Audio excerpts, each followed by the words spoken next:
नमस्कार। न्यूज के इकलौते फैमिली शो न्यूज की पाठशाला में आप सभी का बहुत स्वागत। मैं हूं सुशांत सिन्हा।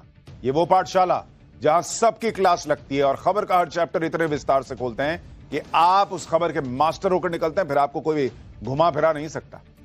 सबसे पहले आपको रोज की तरह बता दूं कि आज कौन कौन सा चैप्टर खोल रहा हूं। मोदी शाह ने आधी रात वक्फ बिल पास कराया। राहुल अखिलेश सन्नाटे में, ओवैसी ब्रदर्स ने कैसे बवाल काट दिया, आपको देखना चाहिए। लोकसभा के बाद राज्यसभा में अमित शाह का रौद्र रूप, वक्फ पर सारे झूठ ताल ठोक कर कैसे एक्सपोज कर दिया, आज आपको दिखाऊं। ओवैसी, संबित पात्रा, सुधांशु त्रिवेदी, वक्फ बिल पर सबसे धाकड़ स्पीचेस के वो हिस्से आपके लिए लेकर आया हूं जो आप मिस नहीं कर सकते। ममता बनर्जी के वक्फ बिल पर मोदी शाह को कौन सी चेतावनी दे दी। मुसलमानों पर पीएम मोदी ने बंद कमरे में ऐसा क्या कहा जो आज बाहर आया तो सुनकर सब हैरान रह गए। वक्फ बिल पर जुमे के पहले मौलानाओं ने किस कदर भड़काया, देखेंगे तो आप शॉक्ड रह जाएंगे। मोदी शाह की सड़क वाली चुनौती, शाहीन बाग बनाने की तैयारी कितनी पूरी हुई है, ग्राउंड रिपोर्ट आज आपको देश भर से दिखाऊंगा। इसके अलावा हरियाणा, महाराष्ट्र, दिल्ली के बाद अब बंगाल, अमित शाह का डंके की चोट पर ऐलान। टीम ममता घबरा गई है क्या। इधर सुप्रीम कोर्ट से झटका, उधर अमित शाह और शोभा यात्रा का चैलेंज। ममता बनर्जी बुरी फंस गई है क्या। कहीं पति पर कार चढ़ाई, कहीं पति को पीट डाला। मियां बीवी और वो के चक्कर में क्या क्या हो रहा है आज आपको दिखाऊंगा। मेरठ कांड के बाद पतियों के साथ बेवफाई की वो शॉकिंग खबरें जिन्होंने नीले ड्रम का खौफ बढ़ा दिया है, आज इसका चैप्टर। लेकिन सबसे पहले दिन भर की बड़ी खबरों का रिवीजन, उसके बाद पहला चैप्टर।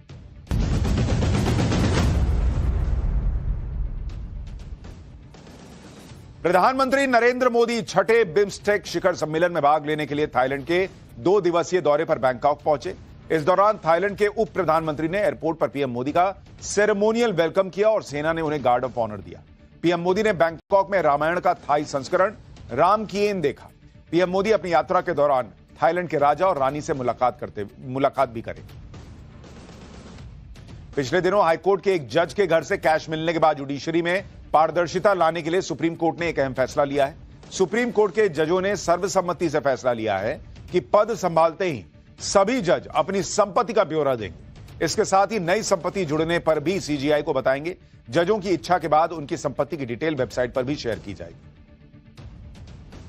आरजेडी प्रमुख लालू प्रसाद यादव का आज दिल्ली के एम्स में ऑपरेशन किया गया। पीठ में गहरे जख्म की वजह से लालू प्रसाद यादव 2 दिन से बीमार थे, जिसके बाद उन्हें पटना से दिल्ली एयर एम्बुलेंस से शिफ्ट किया गया।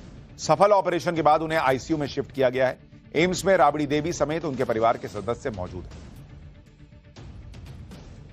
मुंबई पुलिस ने आतंकी हमले का अलर्ट जारी किया है, जिसके बाद ड्रोन समेत पैराग्लाइडर, मोटर हैंड ग्लाइडर्स और हॉट एयर बलून के इस्तेमाल पर रोक लगा दी गई है। जो भी इस आदेश को नहीं मानेगा उसके खिलाफ सख्त एक्शन लिया जाएगा। मुंबई पुलिस के मुताबिक आतंकी या असामाजिक तत्व भीड़भाड़ वाली जगहों पर, सार्वजनिक संपत्तियों पर या वीवीआईपी लोगों को निशाना बना सकते हैं।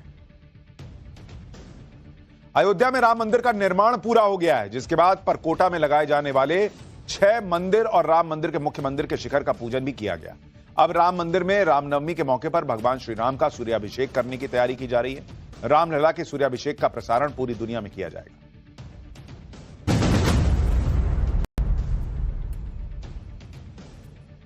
तो ये हो गया दिन भर का रिवीजन। अब पाठशाला की पहली क्लास। मोदी शाह ने आधी रात वक्फ बिल पास कराया। राहुल अखिलेश सन्नाटे में, ओवैसी ब्रदर्स ने कैसे बवाल काट दिया। लोकसभा के बाद राज्यसभा में अमित शाह का रौद्र रूप, वक्फ पर कौन से झूठ एक्सपोज कर दिए। ओवैसी, संबित पात्रा, सुधांशु त्रिवेदी, वक्फ बिल पर सबसे धाकड़ स्पीचेस के वो हिस्से जो आप मिस नहीं कर सकते। ममता बनर्जी ने वक्फ बिल पर मोदी शाह को कौन सी चेतावनी दे दी, और मुसलमानों पर पीएम मोदी ने बंद कमरे में ऐसा क्या कहा जो आज बाहर आया तो सुनकर सब हैरान रह गए।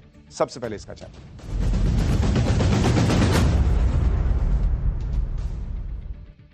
लोकतांत्रिक देश भारत में वक्फ बोर्ड की अलोकतांत्रिक शक्तियों के पर कतरने का आधा काम मोदी शाह ने कल निपटा दिया। बॉस, लोकसभा में कल वक्फ बिल पास हो गया। जो विपक्ष चर्चा के घंटों को लेकर छाती पीट रहा था, उसका वो अरमान भी मोदी सरकार ने पूरा कर दिया। 8 घंटे की चर्चा का टाइम सुनकर विपक्ष बहुत परेशान था कि अरे बाप रे बाप, नहीं 12 घंटे चर्चा होनी चाहिए। पीएम मोदी ने 12 घंटे से ज्यादा की चर्चा करा दी संसद, और आधी रात के करीब वक्फ बिल पर वोटिंग कराकर बिल पास करा ली।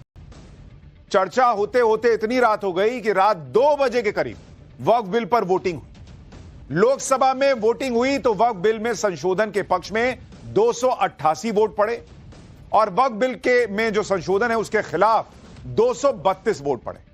यानी बिल पास कराने के लिए जो जरूरी 272 वोट थे उससे 16 वोट ज्यादा ही पड़े और वक्फ संशोधन बिल कल लोकसभा में पास हो गया।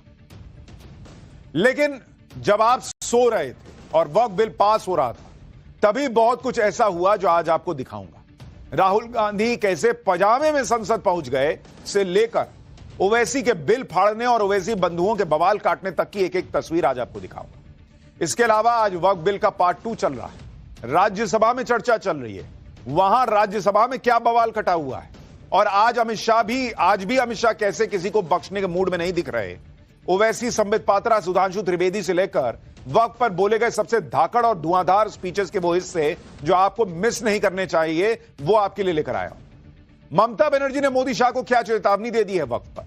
वक्फ बिल पास होने पर मौलाना और कुछ मुस्लिम भीड़ कैसी कैसी धमकियां दे रहे हैं। कौन पुराने बिल या वक्फ बिल को फिर से वापस लाने की धमकी दे रहा है। कल जुमे की नमाज से पहले सड़क पर क्या माहौल है। वक्फ बिल पर बंद कमरे में पीएम मोदी ने क्या कहा था। आज ये सब कुछ है पाठशाला में। लेकिन पहले जो घमासान मचा है उसकी एक झलक देखिए।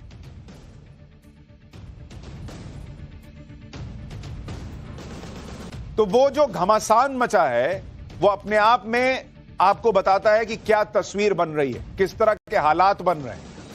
आप देखिए, उसकी एक झलक देखिए।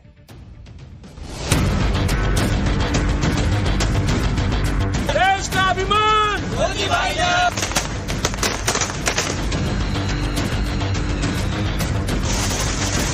जैसे फिल्मों में गुंडे हुआ करते थे, जिस औरत पर हाथ रख दी वो औरत उनकी हो गई। इसी प्रकार से इन वक्फ बोर्डों ने भू माफियाओं की तरह काम किया। इसका बेनिफिशियरी कोई नॉन मुस्लिम इसमें हस्तक्षेप नहीं कर सकता है।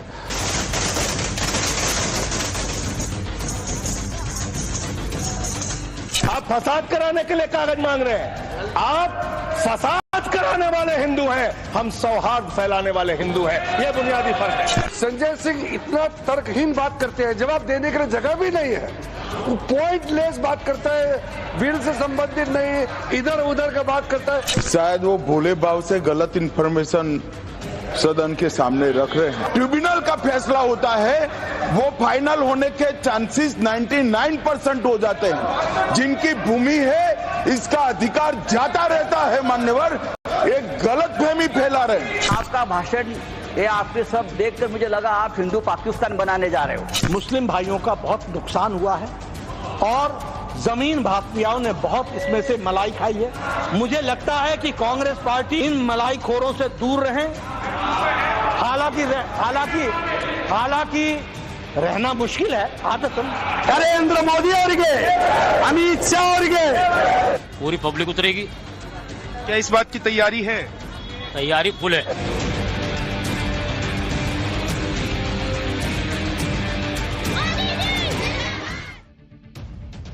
पूरा जोर लगाने के बाद भी इंडी गठबंधन वक्फ बिल पर नरेंद्र मोदी को रोक नहीं पाया।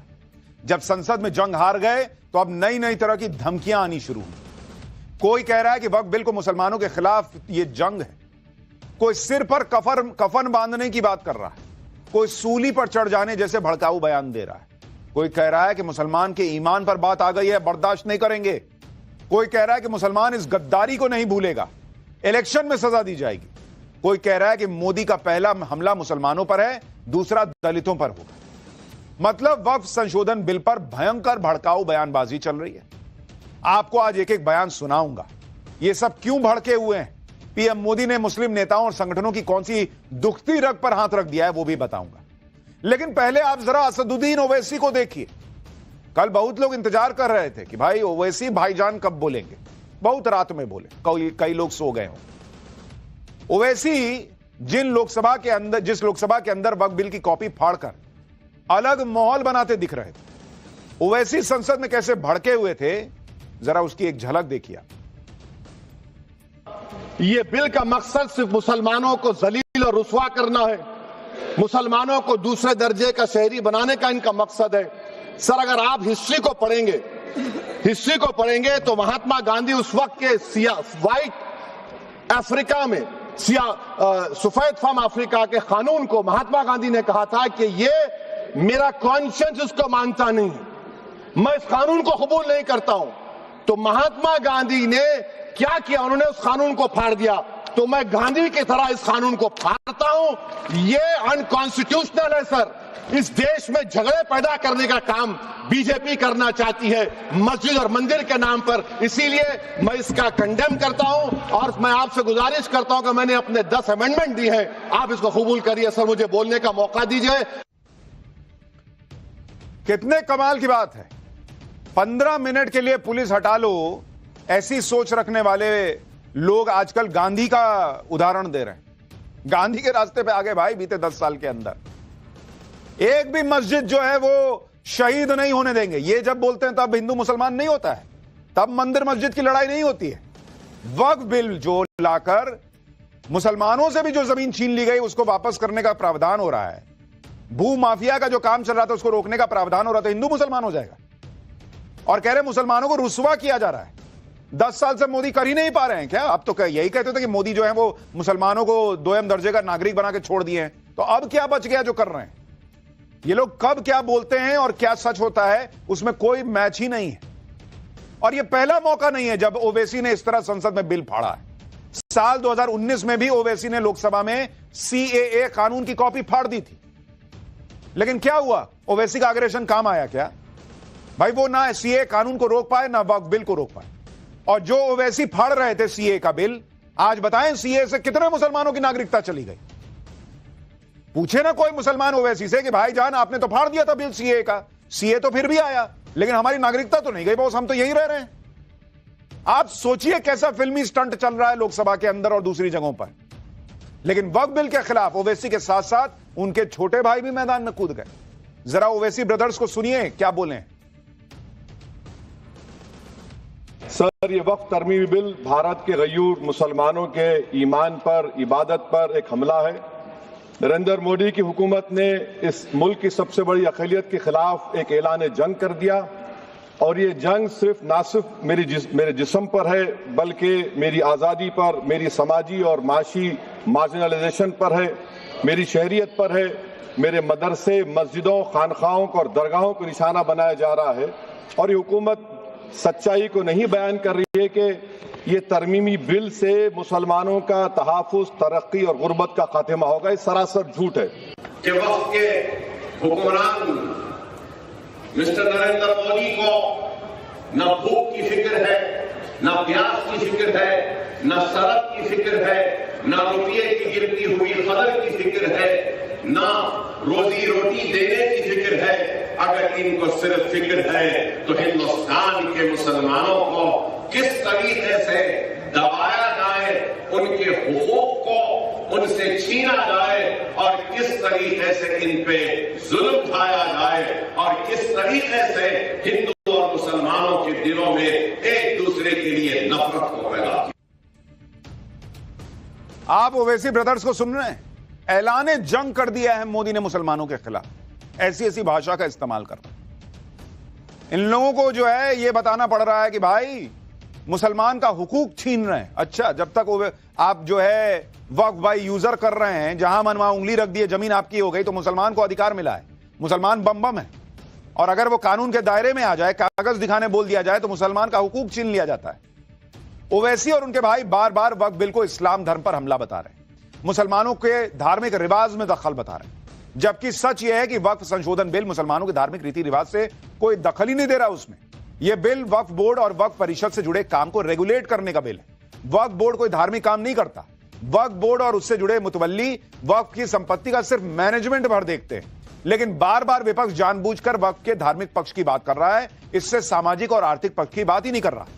जैसे देश के कई राज्यों में सरकारें मंदिर के मैनेजमेंट पर कंट्रोल करती हैं, लेकिन मंदिर से जुड़े धार्मिक क्रियाकलापों में दखल नहीं देती, वैसे ही वक्फ बिल में सरकार वक्फ की संपत्ति को बेहतर ढंग से मैनेज करने के लिए कानून में बदलाव ला रही है। इसका धर्म में दखल देने से कोई लेना देना नहीं है। संसद में खुद अमित शाह ने भरोसा दिया है और दे चुके हैं कि सरकार न तो मस्जिदों को छेड़ रही है, न कब्रिस्तानों को छेड़ रही है, लेकिन ओवैसी ब्रदर्स अलग ही माहौल बना रहे हैं। सुनिए एक बार। पार्लियामेंट के सामने मस्जिद है सर, 123 प्रॉपर्टीज में मस्जिद है, डिस्प्यूट चल रहा है, कल कलेक्टर या डिस्ट्रिक्ट ऑफिसर बोलेगा कि भाई साहब ये गवर्नमेंट प्रॉपर्टी है, स्टिकर लगा दिया जाएगा, मस्जिद बंद गवर्नमेंट प्रॉपर्टी हो गई, होगी ना सर। अब ये बताइए, आप जब से यहां पर पूरे बीजेपी रूलिंग पार्टी हमको ज्ञान दे रहे हैं कुछ नहीं होगा, कुछ नहीं होगा, मैं दलील के साथ बता रहा हूं आपको। अमेंडमेंट बिल के जरिए अगर कोई निशाना बन रहा है तो वह हिंदुस्तान की सबसे बड़ी अक़लियत मुसलमान को निशाना बनाया जा। आज जो हमारे आबा अजदाद ने हमारे आने वाले कल के लिए जो वक्त किया था जायदादों को एक मंशे के तहत एक मकसद के लिए उन औकाफी जायदादों को मनसूबाबंद अंदाज के जरिए कानून साजी के जरिए उन औकाफी इदारों को तबाह बर्बाद करने का एक कानून पार्लियामेंट में आज ज़ेर बहस है। दरअसल इंडी गठबंधन ने जितना सोचा नहीं था, वक्फ संशोधन बिल उनके लिए उससे ज्यादा खतरनाक साबित हो रहा है, क्योंकि अब जब दूसरे धर्मों के लोग वक्फ संशोधन बिल पर संसद की चर्चा को सुन रहे हैं, तब उन्हें पता चल रहा है बॉस कि कैसे कांग्रेस की सरकार में वक्फ कानून के जरिए एक धर्म विशेष से जुड़ी संस्था के ट्रिब्यूनल को सिविल कोर्ट से भी ज्यादा ताकत दे दी गई। अब जब पुराने बिल के जरिए पुरानी करतूतें सामने आ रही हैं, तो कांग्रेस के नेता उसे ढकने की कोशिश कर रहे हैं। जैसे आज राज्यसभा में कांग्रेस सांसद नसीर हुसैन ने दावा किया कि वक्फ ट्रिब्यूनल को कोई अतिरिक्त ताकत है ही नहीं, लेकिन अमित शाह ने हाथों हाथ ही नसीर हुसैन के इस दावे की पोल खोल दी। सुनिए राज्यसभा में आज क्या हुआ। ये सबसे बड़ा एलिगेशन वक्फ बोर्ड के खिलाफ है सर, और सबसे बड़ा मिस इन्फॉर्मेशन फैलाया गया है। आज भी यहां पे बोल रहे थे कि वक्फ बोर्ड कोई भी जमीन को अपनी जमीन डिक्लेयर कर सकती है। क्या हिंदुस्तान में लॉ नहीं है? क्या रेवेन्यू रूल्स नहीं है? क्या प्रॉपर्टी रूल्स नहीं? मतलब कहीं पे भी हम टवल डाल दें और हमारी बना लें। हम ट्रेनों में चलते हैं, ट्रेनों में नमाज पढ़ते हैं, फ्लाइट्स में नमाज पढ़ते हैं, तो नमाज पढ़ ले तो क्या ट्रेन हमारी हो गई? क्या फ्लाइट हमारी हो गई? क्या वक्फ में उसको लिखवा दें? वक्फ को जो पावर दिया था, अगर वक्फ बोर्ड के सामने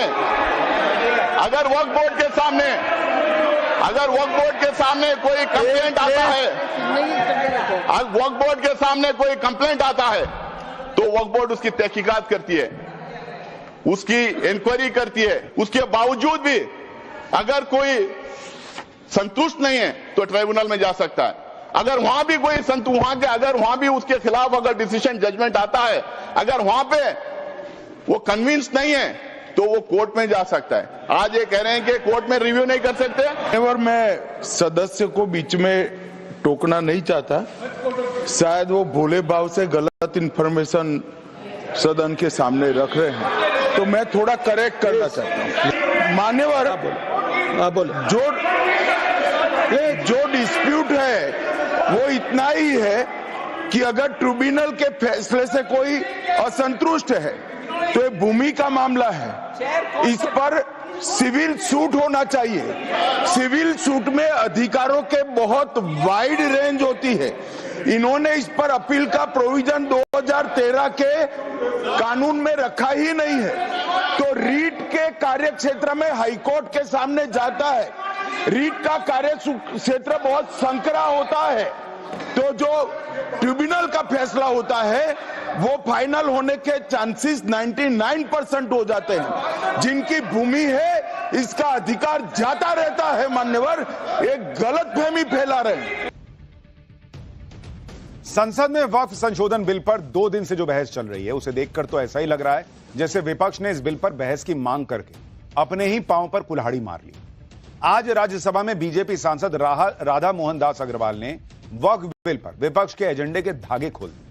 राधा मोहन अग्रवाल ने कुरान को कोट करते हुए बताया कि उन्होंने जेपीसी मीटिंग के दौरान मौलवी साहब से पूछ लिया था कि जो संपत्ति दान नहीं की है उसे वक्फ बाय यूजर कैसे मान लेंगे, तो मौलवी साहब के पास कोई जवाब ही नहीं था। सुनिए राधा मोहन अग्रवाल ने क्या बताया। जैसे फिल्मों में गुंडे हुआ करते थे, जिस औरत पर हाथ रख दी वो औरत उनकी हो गई। इसी प्रकार से इन वक्फ बोर्डों ने भू माफियाओं की तरह काम किया। जिस जमीन पर हाथ रख दिया इन्होंने वो जमीन उनकी हो गई। किराए पर मकान ले ले, अपने 4 मित्रों को बुला ले और नमाज पढ़ ले। 5वें दिन वो कह देगा हमने इस स्थान पर नमाज पढ़ी है, यह वक्फ बाय यूजर है, अब इसे वक्फ घोषित कर दो। और घोषित हो गई। अध्यक्ष महोदय, आपके पास एक बड़ी जमीन है, खाली पड़ी है, बगल में कुछ मुस्लिम परिवार रहते हैं, उन्हें नमाज पढ़ने के लिए कहीं जाना होता है, वो उस जमीन पर नमाज पढ़ ले। आप हिंदू हैं, आप मना नहीं करते। 5 दिन 7 दिन नमाज पढ़ने के बाद वो लिख के दे देंगे कि हम लोग इस जमीन पर नमाज पढ़ते थे, अब यह वक्फ बाय यूजर हो गई, अब इस जमीन पर किसी का कोई अधिकार नहीं रहेगा। मैं भी जेपीसी का मेंबर हूं। मैंने कुरान को कोट करके कहा कि मौलवी साहब ये तो बताओ कि इस कुरान में या किस हदीस में यह लिखा है कि अगर हमने कोई संपत्ति दान नहीं की तो तुम उसको वक्फ बाय यूजर मालिकाना मान लोगे। किसी के पास एक भी मेरे सवाल का जवाब नहीं था। बीजेपी सांसद राधा मोहन दास अग्रवाल यही नहीं रुके। उन्होंने हजरत मोहम्मद साहब की आयतों का हवाला देते हुए वक्फ के नाम पर जो मनमानी चली आ रही थी उसको एक्सपोज किया। एक बार सुनिए उन्होंने क्या कहा।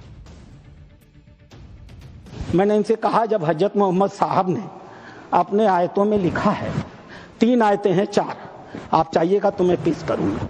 4 आयतें हैं जहां हजरत मोहम्मद साहब कहते हैं एक भी पैसा अगर किसी को दो तो उसको लिखो, उसका उदाहरण दो, उसका विटनेस बनाओ, ताकि ताकीद रहे कि कल तुम्हारे देने को कोई चुनौती न दे पाए। एक भी पैसा दो तो लिख दो। और तुम कहते हो कि तुम्हारे पास ये सारी संपत्तियां हैं जिसका कोई लिखित रिकॉर्ड नहीं है। मेरे एक भी प्रश्न का जवाब ये लोग नहीं दे पाए।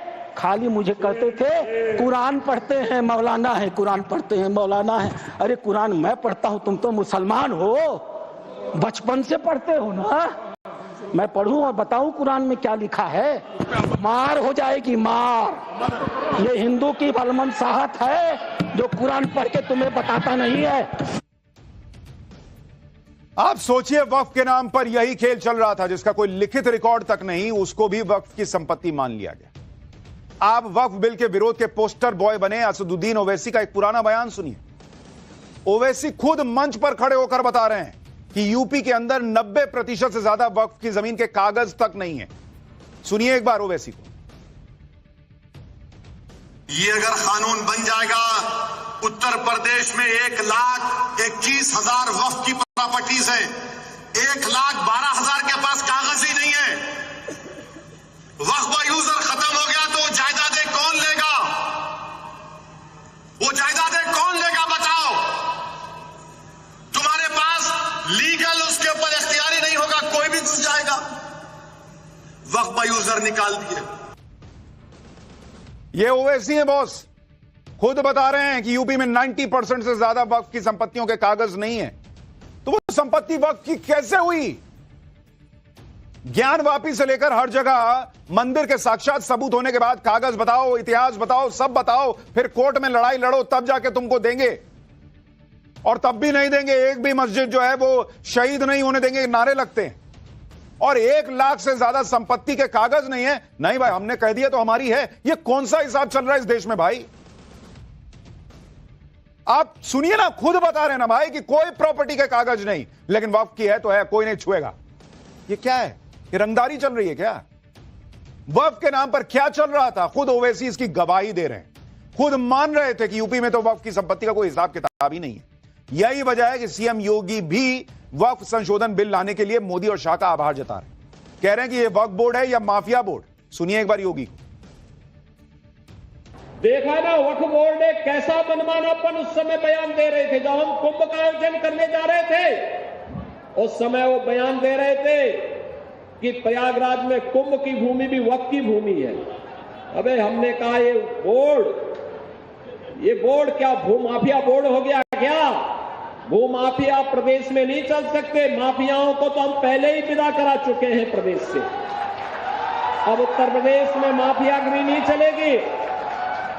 महाकुंभ भव्य और दिव्य होगा। और बहनों और भाइयों, और भव्य और दिव्य कुंभ हुआ है।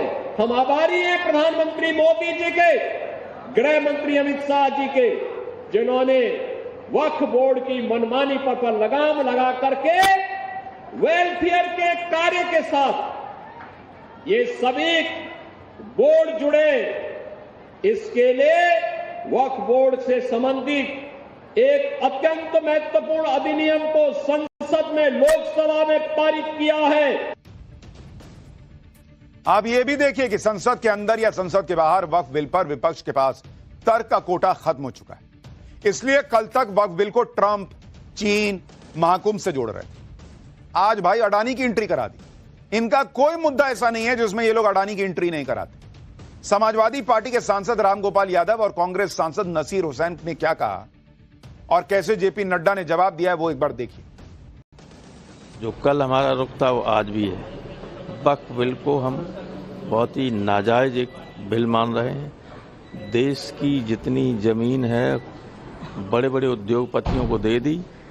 अब मंशा है उन्हीं उद्योगपतियों को ये जमीन देने की।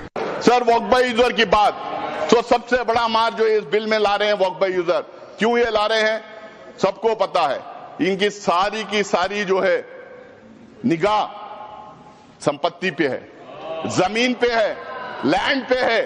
धारावी पे में किसको दिया है उन्होंने, करोड़ों के भाव पे किसको दिया। तो ये डिरेल हुआ और डिरेल के साथ साथ डिविएट भी हुआ। कल मुझे लोकसभा में भी देखने का मौका मिला।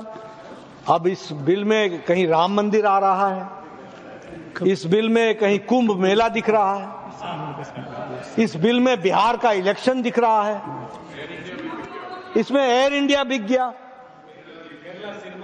केरला का सिनेमा दिख रहा है। ये चीजें, ये डिविएट, डिरेल, सेंसेशनलाइज। वक्फ बिल के विरोध में विपक्ष 8 की जगह 12 घंटे चर्चा की मांग कर रहा था, लेकिन जब लोकसभा में इस पर 14 घंटे चर्चा हुई, तब भी इतना टाइम देने के बाद भी विपक्ष वक्फ बिल के विरोध में ऐसी कोई दलील नहीं दे पाया जो मोदी सरकार को हिला दे, या जिसको सुन के आप भी कन्विंस हो जाए कि नहीं बॉस, ये तो एकदम तगड़ी बात कह रहे हैं, ये लोकतांत्रिक तरीका नहीं है। एक तर्क इनके पास नहीं है। आप असदुद्दीन ओवैसी को सुनिए, वो वक्फ के विरोध में मतलब अलग लेवल की अजीब दलील दे रहे हैं। एक बार सुनिए। और गवर्नमेंट क्या कर रही है, आप मुस्लिम समाज में जो बेकार किस्म के लोग हैं उनको एक रास्ता बना रहे हैं, एग्जिट दिखा रहे हैं कि तुम्हें वक्फ से बचना है तो तुम्हें ट्रस्ट बना लो। ये क्या कर रहे हैं सर आप? कम से कम उन दाऊदी बोरा को आप दे देते। जितनी भी कोशिश कर ले, लेकिन हिंदुस्तान का मुसलमान रोज़े क़यामत तक अपनी शरीयत पे कायम था, है और रहेगा। दुनिया की कोई ताकत हमको खत्म नहीं कर सकती। हम सब कुछ लुटा देंगे, अपने जमीन को लुटा देंगे, अपने घर को लुटा देंगे, अपनी खेतियों को लुटा देंगे, अपनी इज्जतों को लुटा देंगे, अपनी इस्मतों को लुटा देंगे, अपनी आबरूओं को लुटा देंगे। लेकिन अल्लाह उसके रसूल की कसम, हम अपने ईमान को लुटने नहीं देंगे। हम अपने ईमान को लुटने नहीं देंगे। अगर कोई समझ रहा है कि हमको लूट कर कमजोर कर देंगे तो ऐना समझ लूटे, लूट रहे जितना लूट रहा है, लेकिन तेरे पास इतनी ताकत नहीं कि तू हमारे ईमान को लूट सके। फिल्मी डायलॉग बाजी चल रही है भाई। और अगर वक्फ बोर्ड शरीयत के हिसाब से धर्म का हिस्सा है तो बहुत सारे इस्लामिक देशों में क्यों नहीं है, बताएं ये लोग। दरअसल असदुद्दीन ओवैसी हो या दूसरे मुस्लिम नेता या मौलाना, सब वक्फ बिल पर इसलिए इधर उधर की बातें कर रहे हैं क्योंकि अब इन पर ही उंगलियां उठ रही। गंभीर आरोप लग रहे हैं कि ये वक्फ की संपत्ति को दबा कर बैठे। आप ओवैसी पर उत्तराखंड वक्फ बोर्ड के चेयरमैन शादाब शम्स के दावों को सुनेंगे तो हैरान रह जाएंगे। लोग वक्फ अमेंडमेंट एक्ट का विरोध कर रहे हैं। ये मुसलमान नहीं, ये पॉलिटिकल मुसलमान है और ये असल में इंक्रोचर हैं वक्फ के। आप ऊपर से लेके नीचे तक जितने मुस्लिम पर्सनल लॉ बोर्ड के मेंबर्स हैं, जितने ये मुस्लिम तंजीमें चल रही हैं, या जमात है, या जो लोग साथ में आए हमदर्द बन के दिखा रहे हैं, या ओवैसी साहब है, ये सब लोग वक्फ के इंक्रोचर हैं। करिए तो बताइए, वक्फ बोर्ड की संपत्ति 200 बीघा के ऊपर अकबर अहमद डंपी का कब्जा है, कांग्रेस के यूथ संजय गांधी जी के साथी उत्तराखंड के अंदर, जहां 200 बीघा में रिसोर्ट बनाया हुआ है। दूसरे इनके सांसद सईदुज्जमा जो मुजफ्फरनगर से सांसद थे, कलियर के अंदर बंगला कब्जा के बैठे हैं वक्फ का। क्या है भाई? असदुद्दीन ओवैसी 8 रुपए एकड़ के किराएदार हैं साल के, 1000 बीघा जमीन। तरह तरह के आरोप लग रहे हैं बॉस। वक्फ के नाम पर संपत्तियों की लूट पर संसद में बीजेपी सांसद अनुराग ठाकुर और कांग्रेस अध्यक्ष मल्लिकार्जुन खड़गे के बीच भी जबरदस्त भिड़ंत हुई है। दरअसल बुधवार को लोकसभा में बोलते हुए अनुराग ठाकुर ने दावा किया था कि कर्नाटक में वक्फ में जो भ्रष्टाचार हुआ, जो घोटाले हुए, उसमें मल्लिकार्जुन खड़गे भी शामिल थे। इस आरोप पर खड़गे बुरी तरह बेफर गए और पुष्पा अवतार में आ गए। खड़गे ने चैलेंज कर दिया कि अगर 1 पैसे के भी भ्रष्टाचार का आरोप साबित हो जाए तो वो इस्तीफा दे देंगे। 1-1 रुपए का हिसाब आपको देना चाहिए था। क्या किसी मस्जिद का पैसा आपने लिया? क्या किसी वक्फ बोर्ड का पैसा आपने लिया? लेकिन कर्नाटक में जो घोटाले हुए सर, उसमें इनके राष्ट्रीय अध्यक्ष मल्लिकार्जुन खड़गे जी का नाम भी आता है, जहां पर क्या अगर ये बीजेपी के लोग डरा कर मुझे झुकाना चाहते हैं, मैं कभी नहीं झुकूंगा, मैं टूट जाऊंगा लेकिन झुकूंगा नहीं। ये याद रखो, डराने से मैं डरने वाला नहीं हूं। और 1 इंच भी अगर जगह मैंने अगर किसी की ली, अरे मैंने तो उस एरिया से आता हूं साहब, जिस एरिया में मुझे एक सेगमेंट में मुस्लिम के 1,20,000 वोट मुझे मिलते हैं। 1,20,000 एक ही सेगमेंट से। और मुझे ये लगाते हो, और वो ठाकुर को जरा आप बुद्धि बोलिए, नहीं तो। हालांकि ये बोलते बोलते मल्लिकार्जुन खड़गे साहब ने क्लियर कर दिया क्यों वक्फ बिल को लेकर ये लोग विरोध कर रहे हैं। भाई एक जगह से 1,20,000 मुस्लिम वोट मिल रहा है, खुद ही बता रहे हैं, तो कैसे ना कलेजा निकाल के रख दे मुसलमानों के लिए। वक्फ संशोधन बिल पर जो लोग हंगामा कर रहे हैं, सवाल उठा रहे हैं, उन्हें यह नहीं दिखाई देता कि दुनिया के कई मुस्लिम देश ऐसे हैं जहां वक्फ बोर्ड तक नहीं।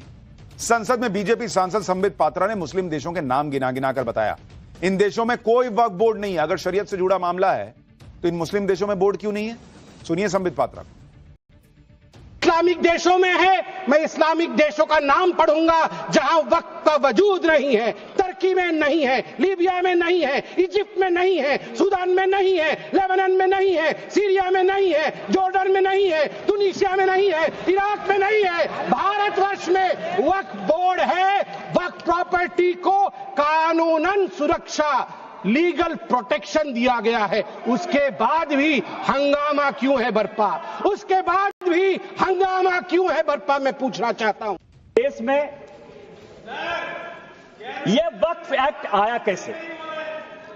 ये जिन्ना को पाकिस्तान बनाने का जिम्मेवार मानते हैं या नहीं मानते? पहले इन लोगों से ये पूछ लीजिए सर, फिर मैं बोलूंगा। यदि जिन्ना को मानते हैं, ये मैं पेपर लेकर आया हूं सर। 1910 में कांग्रेस पार्टी ने मुंबई से एक रिजर्व सीट जो मुस्लिम की गई, उससे जिन्ना को मेंबर ऑफ पार्लियामेंट बनाया। और उन्होंने 1911 में मुसलमान वक्फ बोर्ड बनाया। ये प्राइवेट आदमी ने बनाया, जिन्ना ने बनाया, जिसने पाकिस्तान बनाया, और आज फिर वक्फ के नाम पर ये इस देश का बंटवारा करना चाहते हैं। वक्फ बिल के विरोध में यह बात भी कही जा रही है कि वक्फ संपत्तियों का सर्वे तो सरकारी अधिकारी करेगा, तो वो तो सरकार के समर्थन में ही फैसला लेगा। इस पर संसद में अमित शाह ने करारा जवाब दिया और कहा कि जब किसी मंदिर के लिए भी जमीन खरीदनी होती है तो कलेक्टर ही तय करता है बॉस कि जमीन का मालिकाना हक किसके पास है। फिर वक्फ की संपत्ति का सर्वे कलेक्टर से कराने पर क्या आपत्ति है? कर्नाटक के केस में आप देखिए कि जब वहां मंदिरों के सर्वे कराने होते हैं तो सरकार के पास वो अधिकार होते हैं जिससे वो हिंदू मंदिरों के या उससे जुड़ी प्रॉपर्टी के सर्वे करवा सकते हैं। कर्नाटक के Hindu religious institutions and charitable endowments act 1997 में साफ लिखा है कि राज्य सरकार नोटिफिकेशन के माध्यम से एक सर्वे ऑफिसर अपॉइंट कर सकती है, जिससे वो सभी नोटिफाइड प्रॉपर्टी का सर्वे करा सकती है। मौजूदा वक्फ कानून में वक्फ बोर्ड को अनलिमिटेड पावर मिली हुई, जिसका असर यह हुआ कि साल 2006 तक सच्चर कमेटी ने जो वक्फ संपत्ति 4.9 लाख एकड़ बताई थी, वो अब ऑलमोस्ट डबल होकर 9 लाख एकड़ तक पहुंच गई। पीएम मोदी अब वक्फ के नाम पर जमीन हथियाने के इसी खेल को बंद कर रहे हैं, तो ममता बनर्जी भी भड़क रही, कह रही है कि जब बीजेपी की सरकार नहीं रहेगी, केंद्र में नई सरकार बनेगी, तो हम वक्फ बिल को रद्द कर देंगे और अभी जो वक्फ कानून है उसे दोबारा लागू कर देंगे। सुनिए जरा ममता बनर्जी को। But Waqf property also it was done motivatedly, politically, to divide the country, to divide and rule policy. That BJP's agenda, that we know everything. But one day they will go away and the other government will come, and that time must remember there will be another amendment and it will be passed in Lok Sabha and Rajya Sabha. यानी ममता बनर्जी ने clear message दे दिया है कि मोदी अगर गए तो वक्फ कानून वापस आएगा। तो उन्होंने क्लियर लाइन खींच दी। इस देश में जिन लोगों को वक्फ कानून नहीं चाहिए, वक्फ कानून की मनमानी नहीं चाहिए, जिनको जहां उंगली रख दिया वो वक्फ का हो गया, ये हिसाब किताब नहीं चाहिए, उन्हें तो मोदी को ही चुनना पड़ेगा फिर, क्योंकि इनको चुनेंगे तो ये वापस लाएंगी, कह रही। इन्होंने लाइन बना दी भाई। ममता बनर्जी को भी पता है कि वक्फ बिल को कानून बनने से रोकना अब विपक्ष के बूते की बात नहीं। तभी वो कह रही हैं कि जब नई सरकार आएगी तब देखेंगे। अब राहुल गांधी के विचार भी जान लीजिए, जिन्होंने लोकसभा में बहस के दौरान वक्फ बिल पर कोई भाषण तो नहीं दिया, लेकिन एक ट्वीट करके वक्फ बिल का विरोध किया। ट्वीट में राहुल गांधी ने लिखा है कि वक्फ बिल मुसलमानों को हाशिए पर डालने और उनके व्यक्तिगत कानूनों और संपत्ति के अधिकारों को हड़पने का हथियार बनाया जा रहा है। राहुल गांधी के मुताबिक संघ, बीजेपी और उनके सहयोगियों ने मुसलमानों को निशाना बनाकर संविधान पर हमला किया है और भविष्य में अन्य समुदायों को निशाना बनाया जाएगा। अपने ट्वीट में वक्फ बिल को लेकर बेहद गंभीर लग रहे राहुल गांधी असल में कितने सीरियस हैं, अब आपको यह भी दिखाता हूं। राहुल गांधी ने वक्फ बिल की बहस में तो भाग नहीं लिया, लेकिन जब वोटिंग का टाइम आया तब वो देर रात संसद भवन पहुंचे। मतलब पूरे टाइम इस बहस में थे भी नहीं, नेता प्रतिपक्ष हैं भाई। राहुल गांधी जैसे ही गाड़ी से उतरे, उन्हें देखकर लोग हैरान रह गए। Rahul Gandhi white T shirt, black रंग का पजामा टाइप कुछ पहने हुए थे और चप्पल पहनकर संसद पहुंच गए थे, जिसका वीडियो देखते ही सोशल मीडिया पर कई लोग भड़क गए। सोशल मीडिया पर लोगों ने उनकी जमकर क्लास लगाई। किसी ने कहा कि विपक्ष के नेता की बात तो भूल जाइए, राहुल गांधी सांसद होने का भी जिम्मेदारी भी नहीं निभा रहे। किसी ने कहा कि राहुल गांधी सोकर उठे, चप्पल पहनी और संसद पहुंच गए लग रहा है। राहुल गांधी को संसद की गरिमा का जरा भी ख्याल नहीं है, पब्लिक ने यह भी लिखा। लेकिन चप्पल पहने, पजामा पहने, टी शर्ट पहने, कुछ भी पहने, सवाल तो यह है कि नेता प्रतिपक्ष है बॉस। आप बोले नहीं, चलिए क्यों नहीं बोले भगवान ही जाने, लेकिन कम से कम संसद में तो बैठते पूरे भाषण के दौरान, पूरी चर्चा के दौरान। पूरा विपक्ष मिलकर वक्फ बिल को संविधान के खिलाफ साबित करने की कोशिश में जुटा है। वक्फ बिल पर आज राज्यसभा में आम आदमी पार्टी के सांसद संजय सिंह ने भी भाषण दिया। बॉस, इसीलिए पाठशाला में आपको एक एक का भाषण सुना रहा हूं। क्लियर कट आपके दिमाग में बैठ जाना चाहिए कि कौन क्या रख रहा था अपना स्टैंड जब यह वक्फ बिल पर चर्चा हो रही थी। अपने भाषण में संजय सिंह ने आरोप लगाया कि वक्फ के जरिए मुसलमानों की जमीनें छीन ली जाएंगी। संजय सिंह ने यह भी कहा कि बीजेपी कभी मुसलमानों के भले की सोच ही नहीं सकती। आप सुनिए जरा संजय सिंह ने कैसे मुसलमानों को पीएम मोदी के खिलाफ भड़काने की कोशिश की। ये सरकार कह रही है कि ये कानून हम मुसलमानों के भले के लिए आ रहे हैं। जब मैं आपसे सुनता हूं तो मुझे लगता है कपिल शर्मा कॉमेडी सर्कस में बोल रहा है। आप मुसलमानों का भला कर रहे हैं, आप मुसलमानों का भला कर रहे हैं। दोनों सदन में एक भी सदस्य, दोनों सदन में सिर्फ एक सदस्य गुलाम अली को छोड़ के एक भी सदस्य आपका मुसलमान नहीं है। आप मुसलमानों का भला कर रहे हैं, आप मुसलमानों का भला कर रहे हैं। पूरी सरकार में एक मंत्री आपका मुसलमान नहीं है, आप मुसलमानों का भला कर रहे हैं। दो नेता अपने घरों में आपने बैठा दिया, मुख्तार अब्बास नकवी, शाहनवाज हुसैन, दोनों की राजनीति आपने खत्म कर दी। आप मुसलमानों का भला कर रहे हैं। इनके हिसाब से मुसलमान का भला होना है तो सांसद मुसलमान चुन के आना चाहिए। तो अपना इस्तीफा दीजिए और किसी मुसलमान को सांसद बना दीजिए। आम आदमी पार्टी जो राज्यसभा में सांसद भेजती है सब मुसलमानों को भेज दीजिए और इतने साल से जो मुसलमानों के रहनुमा बने हुए थे, जो मुसलमान को टिकट दे रहे थे, उन्होंने क्यों नहीं मुसलमानों का भला कर दिया? और आज भी मुसलमान इतनी गरीबी में क्यों है, क्यों रह रहा है? सच्चर कमेटी की रिपोर्ट में ऐसा क्यों लिखा कि मुसलमान बहुत बुरी हालत में? मुसलमान सांसद चुन के आ रहा था इसलिए, और मुसलमान का भला सिर्फ मुसलमान कर सकता है। ये इन लोगों का स्टैंड है बॉस। मतलब राहुल गांधी पूरी चर्चा में नहीं बैठ पाए, कभी बैठे, कभी उठ के चल दिए, कभी रात में आए, कभी बैठे। ये हिसाब है। संजय सिंह कुछ भी बोल रहे हैं, ये हिसाब है। अरे शिवसेना को देखिए भाई, आज शिवसेना उद्धव गुट के सांसद संजय राउत ने भी वक्फ बिल पर बीजेपी की मंशा पर सवाल उठाए। कह रहे हैं कि भाई आप तो लग रहा है कि हिंदू पाकिस्तान बनाना चाहते हैं। करोड़ों गरीब मुसलमानों के हित की बात आप कर रहे हो। आपको मुसलमानों की चिंता कब से होने लगी? या आप ही लोग हैं मुसलमानों को चोर बोलते हो? आप ही लोग हैं मुसलमान आपकी जमीन छीन लेंगे, आपके गले का मंगलसूत्र खींच लेंगे, आपके गाय बैल उठाकर लेके जाएंगे। मुसलमान देशद्रोही है, टेररिस्ट है, बटेंगे तो कटेंगे। अभी आप लोग मुसलमानों की संपत्ति की चिंता कर रहे हो। आप लोग मुसलमानों की संपत्ति के रखवाले बने हो। लेकिन मैं आपको बताता हूं भाई साहब, आप मुझे कुछ मत सिखाइए। मैं बहुत पढ़ लिख कर आया हूं यहाँ, चिंता मत करिए। मैं हिंदुत्व भी पढ़ा हूं और सब कुछ पढ़ा हूं। और आप अभी नए मुल्ला बन गए हो हिंदुत्व के। आपको धन्यवाद के बोलने दिया, मगर इनको नहीं, काय हमारा काही चिंता नहीं। वो आपको जो बोलना है बोलो, सच्चाई देखो। अभी क्यों ऐसा कर रहे हो? अच्छा, आज पहली बार सर, पहली बार आखिरी में पहली बार हमारे संजय भैया का भाषण नरोबा कुंजोरबा था। कभी नहीं तो बिल्कुल टक टक टक टक टक बोलते। आज क्या बोलूं क्या नहीं बोलूं उनको समझ में नहीं आ रहा था। क्या बोलूं नहीं बोलूं, देखो अभी भी एकदम ऐसा ही कर रहे हैं।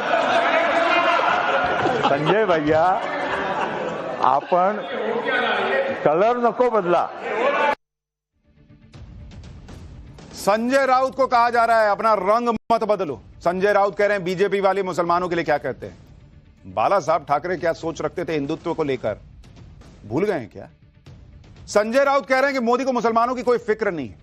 संजय राउत के इस आरोप का बीजेपी सांसद राधा मोहन दास अग्रवाल ने जबरदस्त जवाब दिया। उन्होंने वक्फ बिल पर बोलते हुए कहा कि मुसलमानों की फिक्र पीएम मोदी से कोई ज्यादा कर नहीं सकता। राधा मोहन दास अग्रवाल ने राज्यसभा में बताया कि बीजेपी की एक बैठक में पीएम मोदी ने कहा था कि लोग कहते हैं मुसलमान बीजेपी को वोट नहीं देते, यह गलत है। मुसलमान बीजेपी को वोट देते हैं।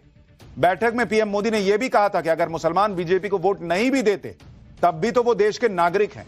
पीएम मोदी ने सांसदों को नसीहत दी थी कि अपने काम को करते समय कभी हिंदू मुसलमान मत करना। पीएम मोदी ने कहा था कि अगर देश का 20% मुस्लिम पिछड़ा रह जाएगा तो क्या विकसित भारत का सपना पूरा होगा क्या? यह पीएम मोदी का ही विजन है कि मुसलमानों के जीवन को बेहतरी के लिए जितना संभव होगा उतना प्रयास बीजेपी करेगी। और पीएम मोदी ने यह सिर्फ बोला नहीं है, 10 साल में मुसलमानों को गरीबी से बाहर भी निकाला है। प्रधानमंत्री के इकोनॉमिक एडवाइजरी काउंसिल की सदस्य शमिका रवि ने हाउस होल्ड कंजम्पशन एक्सपेंडिचर सर्वे और बाकी सरकारी सर्वे के आधार पर कुछ जरूरी आंकड़े सामने रखे। आपको देखना चाहिए बॉस कि इस देश में क्या हुआ है। कौआ कान ले गया, कौआ कान ले गया, कौए के पीछे दौड़ रहा है मुसलमान। अरे भैया अपनी स्थिति तो देखो। आपको बताता हूं 2011 से 2012 के बीच मुसलमानों में गरीबी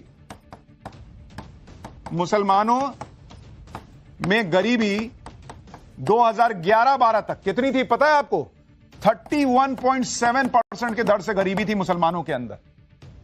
और 2023-24 में यह घटकर कहां पर आ गई है? 2.4% पे बॉस, 2.4%। यानी गरीबी दर में ऑलमोस्ट 28% की कमी आई है। मुसलमानों की बात कर रहा हूं, और यह पिछले 10 साल में हुआ है। लेकिन नहीं, कौए के पीछे दौड़े जा रहे हैं कि बोल दिया, अरे भैया सबने बोल दिया हमको दौड़ना है उधर। वक्फ बिल लोकसभा में पास हो गया है, राज्यसभा में भी अभी हो ही जाएगा पास।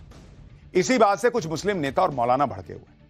अब इन मौलानाओं के बारे में आपको बताता हूं। संसद में क्या हुआ आपने देख लिया। अब सड़क पर क्या तैयारी चल रही है बॉस, इसको देखिए। वक्फ बिल पर जुमे के पहले मौलानाओं ने किस कदर भड़काया, देखेंगे तो शॉक्ड रह जाएंगे।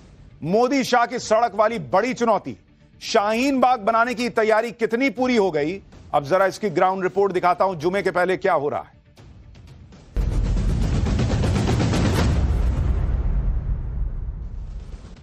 वक्फ बिल को लेकर मुसलमानों में तरह तरह के सेंटिमेंट दिख रहे हैं। एक तरफ आम मुसलमान है जो वक्फ बिल आने से खुश है, कुछ लोग मिठाई भी बांट रहे हैं, शुक्रिया मोदी भाईजान के नारे लग रहे हैं। दूसरी तरफ मौलाना हैं, ओवैसी हैं, इमरान मसूद जैसे नेता हैं जो मुसलमानों को भड़काने में लगे हुए हैं। वक्फ बिल से गरीब मुसलमानों को कितना फायदा होगा यह समझाने की बजाय मुसलमानों को भड़काया जा रहा है। जो मुसलमान वक्फ बिल का समर्थन कर रहे हैं, खुशी जता रहे हैं, मोदी मोदी के नारे लगा रहे हैं, उन मुसलमानों को भी ये लोग दलाल बोल रहे हैं। गजब ही है बॉस। जो मुसलमान इन मौलानाओं और ओवैसी जैसे नेताओं की बात न माने, वो इनके लिए दलाल हो जाता है। ये लोग कभी शाहीन बाग बना देने की धमकी देते हैं, कभी करबला की याद दिलाते हैं। हर संभव कोशिश हो रही है कि किसी भी तरह मुसलमानों को भड़का के सड़क पर उतार दिया जाए, जिससे पीएम मोदी को घेरने का मौका मिल सके। कल शुक्रवार यानी जुमा भी है, जब हजारों लाखों मुसलमान जुमे की नमाज के लिए मस्जिदों में जाते हैं। इसके लिए क्या तैयारी हो रही है, ग्राउंड रिपोर्ट क्या बता रही है, शाहीन बाग बनाने की कितनी तैयारी पूरी हुई है, यह सब आज आपको दिखाने जा रहा हूं। लेकिन पहले भड़काऊ बयानों का एक ट्रेलर देखिए।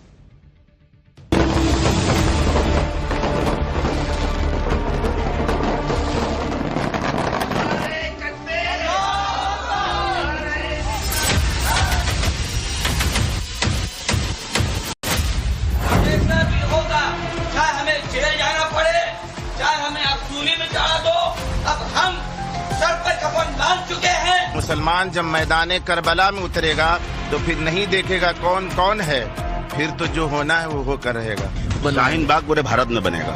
नरेंद्र मोदी की हुकूमत ने इस मुल्क की सबसे बड़ी अक़लियत के खिलाफ एक ऐलान जंग कर दिया। संविधान को रौंद दिया है, काला दिन है। ये हमारे मुस्लिम समाज को तोड़ने का काम है।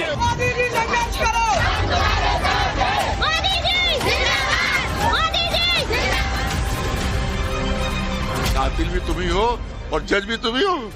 अफ्रीका के जंगल में भी ऐसा कानून नहीं है जो आपने यहाँ बना दिया।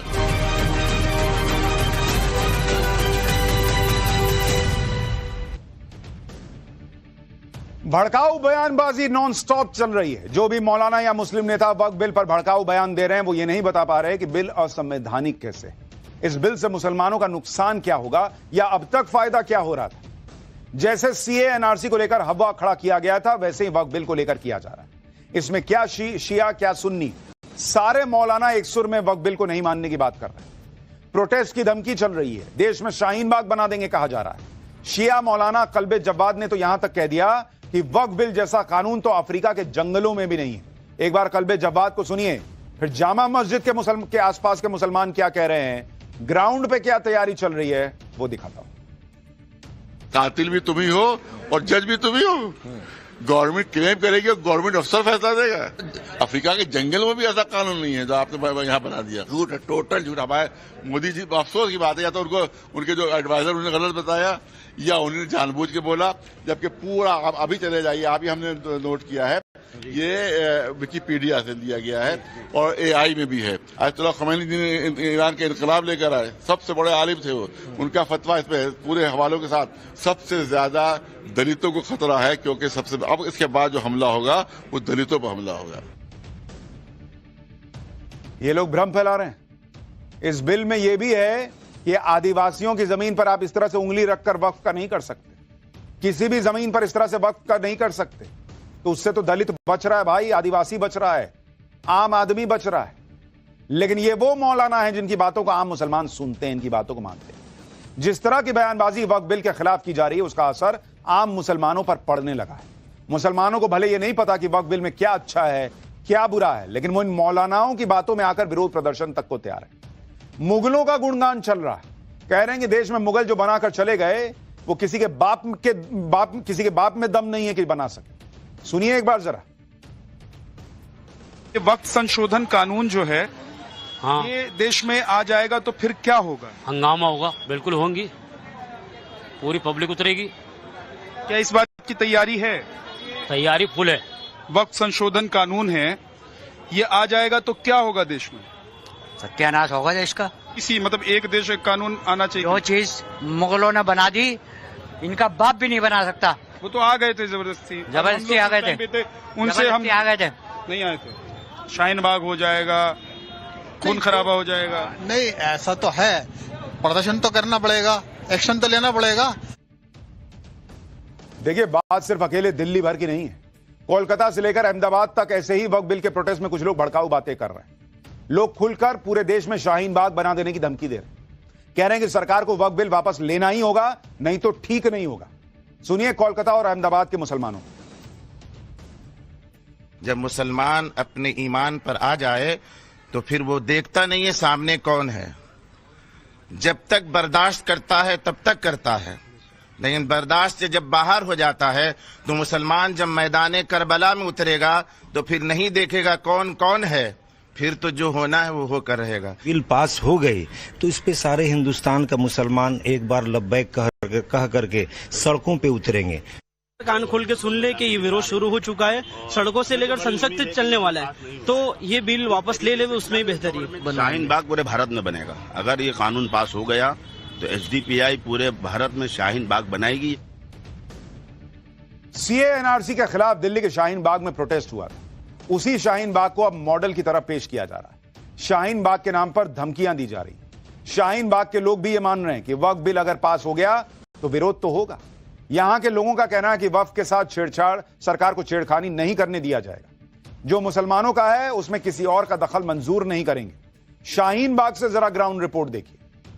सुनेगा कोई नहीं सुनेगा, जब ये सारा मामला सही हो जाएगा तो कोई नहीं सुनेगा। इनमें से कोई नहीं सुनेगा, सब लिखा खत्म हो जाएगा। गलत है, सही नहीं है। गलत क्यों है? क्या लग रहा है आपको, क्या गलत है इसमें? गलत तो है, पहले जो बात वो बोल गए हैं, पहले के लोग सब दिए हैं और किए हैं, जो कि जिम्मेदारी के टाइम था। गलती वो लोग ये किया कि कागज नहीं बनाया। तो कागज के नहीं बनाया, इसके आधार पर सरकार जो भी कर सकती है। जब एक मुसलमान ने मुसलमान को दे दिया अल्लाह के नाम पर, उसके अंदर तो दूसरे का तो कोई हिसाब ही नहीं होना चाहिए। ऐसा ये मान लीजिए पारित होता है तो इसका विरोध कहीं ना कहीं देखने को मिलेगा। जाहिर सी बात है, मिलेगा बिल्कुल। वो तो होगा फिर। जो प्रॉपर्टी आपकी है उसके लिए आप तो लड़ेंगे, या आपके भाई ने कोई प्रॉपर्टी आपको दी वो आपकी तो हुई, अब वो दूसरा कैसे ले लेगा? एक बात हर मुसलमान को समझनी चाहिए। कह रहे हैं आपके भाई ने आपको प्रॉपर्टी दे दी, वो आपकी तो होगी, किसी और की किसी हो। अरे भाई को देगा प्रॉपर्टी तो कागज तो बनाएगा, कागज तो दिखाएगा कि किसी भी पड़ोसी का घर उठा के कह देगा कि ये मैंने अपने भाई को दे दी और भाई की हो जाएगी। जिसके कागज हैं उसको कौन ले रहा है भाई? आपके पास कागज है, आप वक्फ कीजिए, लेकिन जहां मन वहां उंगली रख दीजिए हमने वक्फ कर दिया। ये कैसे चलेगा भाई? कल को कोई आपका घर ले लेगा बिना कागज के, चल जाएगा आपको? आप दिखाएंगे ना कागज कि भाई मेरे पास कागज है, या सामने वाले से पूछेंगे तुम्हारा कागज कहां है, दिखाओ? अपना दुकान अपना घर दे देंगे बिना कागज के किसी को? जुमे से ठीक पहले इस तरह की भड़काऊ बयानबाजी से सरकार भी एक्टिव होगी। जिस शाहीन बाग के नाम पर धमकाया जा रहा है वहां सुरक्षा कड़ी कर दी गई है। शाहीन बाग में पुलिस ने फ्लैग मार्च किया। पुलिस और प्रशासन पूरी तरह से मुस्तैद दिख रहा है जिससे कोई हंगामा ना हो सके। यूपी में कई जगहों पर सुरक्षा कड़ी कर दी गई है। जितने संवेदनशील इलाके हैं वहां पुलिस ने फ्लैग मार्च किया। वक्फ बिल के विरोध के दौरान कोई हंगामा ना हो इसका ध्यान रखा जा रहा है। जुमे की नमाज शांति से पढ़ ली जाए, इसके लिए पुलिस और प्रशासन ने तैयारी की है। जुमे की नमाज को देखते हुए लखनऊ में भी हाई अलर्ट जारी कर दिया गया। यह सब इसलिए जरूरी है क्योंकि वक्फ बिल के खिलाफ प्रोटेस्ट शुरू हो चुका है। तस्वीरें रुड़की से आई जहां वक्फ बिल के खिलाफ सड़कों पर लोग इकट्ठा हो गए। माफ कीजिएगा, इन लोगों के हाथ में उत्तराखंड वक्फ बोर्ड के चेयरमैन का पुतला था। ये लोग पुतला जलाकर प्रोटेस्ट करने वाले थे, लेकिन पुलिस ने मौके पर पहुंचकर इन लोगों के हाथ से पुतला छीन लिया और लोगों को वापस भेज दिया। एक तरफ वक्फ बिल के खिलाफ मौलानाओं के उकसावे वाले बयान आ रहे हैं, तो दूसरी तरफ हजारों लाखों ऐसे मुसलमान हैं जो वक्फ बिल पर खुल के अपनी खुशी जता रहे हैं। जोधपुर में मुसलमानों ने पीएम मोदी की तस्वीर के साथ वक्फ बिल पर अपनी खुशी जताई। इन लोगों ने पीएम मोदी को धन्यवाद दिया। इसी तरह मुंबई में भी लोगों ने वक्फ बिल पर जोरदार खुशी जताई। मुंबई में तो लोगों ने सेवई, शीर कोरमा और मिठाई बांटकर जश्न मनाया। लोगों के हाथों में पोस्टर थे जिस पर लिखा था शुक्रिया मोदी भाईजान। यहां लोगों ने खुशी में पटाखे फोड़े, लेकिन ऐसे लोगों को यही मौलाना मौलवी इनके लोग जो हैं कह रहे हैं कि ये लोग तो दलाल लोग। देखिए एक बार मुंबई से रिपोर्ट देखिए। जश्न का माहौल है। मुंबई के साकिरा का इलाके में तमाम जो मुसलमान है वो शुक्रिया मोदी भाईजान के यहाँ पर तख्तियां लेकर के तो आई हैं, पटाखे भी छोड़ गए हैं। ये लिखा है शुक्रिया मोदी भाईजान। जी मोदी जी भाईजान से हम बहुत खुश हैं। मोहब्बत प्यार कोई बंदा नहीं आया है, बल्कि ये भी नहीं सोच के आया कि वहाँ मिठाई मिलेगा, सुरखुरमा मिलेगा। प्यार मोहब्बत से यहाँ पे आए हैं। राहुल गांधी, अखिलेश, ममता ये तो कहते हैं कि मोदी जी तो मुस्लिम विरोधी है, इसीलिए तो पॉइंट पे आ गए, 0 पॉइंट पे क्यों है? कुछ लोगों का पेट जो है वो हाजमा बिगड़ गया है इससे। खिलाएंगे सर, हाजमा खत्म होने के बाद ये भी खिलाएंगे, इंशाल्लाह उनका भी पेट ठीक हो जाएगा। बिल्कुल भाईजान है ही ना, उन्होंने इतना अच्छा काम किया है, हम लोगों को इतना बड़ी सौगात दी है इसके मौके पे, तो हम लोग खुश है ना। कई सारे लोग उनको गालियां देते हैं, जहरीला साहब, न जाने क्या क्या अनशन के। अरे उनकी जन्म कुंडली में विरोध करना भाई, इतना सालों से। मुसलमानों की यही खुशी कुछ लोगों को खटक रही। इन लोगों से देखा नहीं जा रहा कि मोदी के लाए वक्फ बिल से मुसलमान कैसे खुश हो सकता है भाई। और इसलिए पूरा इकोसिस्टम एक्टिव हो गया, जिसकी पूरी कोशिश है कि वक्फ बिल पर मुसलमानों को भड़का के सड़क पर लाओ, हंगामा करवाओ। यही इकोसिस्टम उन मुसलमानों पर निशाना साध रहा है जो वक्फ बिल का समर्थन कर रहे हैं। वक्फ बिल के समर्थन में जश्न मनाने वाले और मिठाई बांटने वाले मुसलमानों को दलाल कहा जा रहा है। यानी जो इनकी बात न माने, इनके बहकावे में ना आए, वो दलाल है, बीजेपी का एजेंट है। सुनिए समाजवादी पार्टी के अबू आजमी को। कई हिस्सों में पटाखे फोड़े जा रहे हैं, मिठाइयां बांटी जा रही हैं, खुशी मनाया जा रहा है इस बिल को पास हो जाने के बाद लोकसभा के, तो उसको किस तरीके से मुस्लिम समाज के लोग जो है स्वागत कर रहे हैं? वो दलाल हैं वो लोग जो हैं दलाली कर रहे हैं, कुछ टुकड़े मिल जाते होंगे वो लोग को। हर समाज में ऐसे होता है कि हम क्या, हमारे समाज में नहीं थे क्या ऐसे लोग? हमारे समाज में ऐसे लोग, हमारे समाज, आपके समाज में ऐसे लोग थे। टीपू सुल्तान को मरवाने वाला कौन था? आप सोचिए ना, ऐसे बहुत लोग हैं। यानी मुसलमान इन पर आंख बंद करके इनके कुछ भी कहे पे भरोसा करे तो इनका साथी, वरना दलाल। इनको वोट करे तो ठीक, वरना दलाल। सुनिए, ये तो मुसलमानों को सुनना चाहिए बॉस, कि आपका वोट लेकर ये लोग जीतते हैं और आपको दलाल कह रहे हैं। इंडी गठबंधन से लेकर ओवैसी और तमाम मौलानाओं ने पूरी ताकत लगा रखी है, लेकिन वक्फ बिल को रोक नहीं पाए। संसद में एजेंडा फेल हो गया तो अब सड़क पर हंगामा करने की कोशिश है, धमकियां दी जा रही हैं, लेकिन अमित शाह और नरेंद्र मोदी भी इस चुनौती के लिए तैयार हैं, ऐसा माना जा रहा है। कल जुमे की नमाज के बाद क्या होगा वो भी आपको दिखाऊंगा। फिलहाल पाठशाला में अगला ब्रेक के बाद पाठशाला में आपका फिर से स्वागत है। वक्फ बिल पर संसद के अंदर और बाहर जबरदस्त घमासान चल रहा है। वक्फ बिल पर राज्यसभा में कांग्रेस अध्यक्ष मल्लिकार्जुन खड़गे की मोदी सरकार को धमकी, मुसलमान भड़के तो संभालना मुश्किल हो जाएगा। उधर लालू यादव ने वक्फ बिल पर बड़ा बयान दे दिया, संसद से बाहर हूं, नहीं तो अकेला ही काफी था। तो एक और बड़ी खबर आ रही है इस वक्त, वक्फ बिल पर पार्टियों का रुख भी बदल रहा है। बीजेडी ने अपने सांसदों के लिए कोई व्हिप जारी नहीं किया है, सांसदों को अपनी मर्जी से वोट करने के लिए कह दिया है, सूत्र कह रहे हैं। वाईएसआर कांग्रेस ने भी व्हिप जारी नहीं किया है, बिल के पक्ष में वोट कर सकती है वाईएसआर कांग्रेस। यानी राज्यसभा में भी वक्फ बिल आसानी से पास हो जाए, इसके पूरे चांसेस अब बनते हुए दिख रहे हैं।